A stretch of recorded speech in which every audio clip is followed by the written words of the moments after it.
Good day, sellers! Today, we'll show simple tips to make photo documentation of your parcels a part of your packing routine.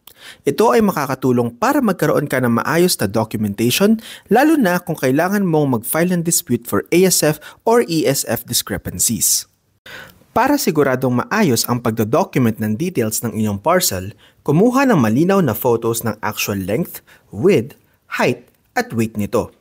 Gamitin ang tape measure at ipakita ang sukat in centimeters at ang weighing scale na nagpapakita ng weight in kilograms. Kapag sumusukat ng length at width, make sure na kasama ang buong array bill at tracking number sa photo. Para sa height at weight ng parcel, siguraduhin kita ang buong parcel sa frame ng photo.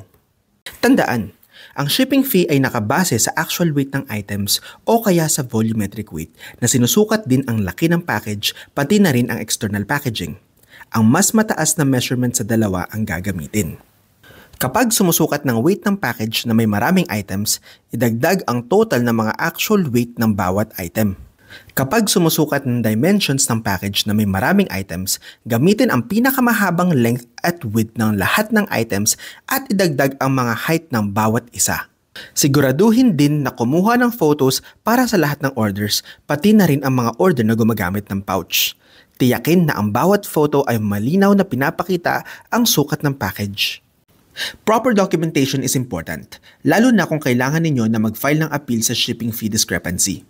Ang mga discrepancy ay nangyayari kapag magkaiba ang actual shipping fee sa estimated shipping fee. Ito ay binabawas sa kita ng mga seller.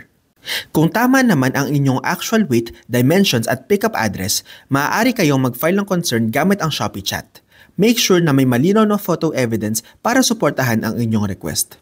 We highly encourage you to include photo documentation as part of your packing routine. Malaki ang maitutulong nito para sa isang mas maayos na pagpapadala ng mga order. Para sa karagdagang detalye ukol sa ASF at ESF, visit the Seller Education Hub. Maraming salamat po.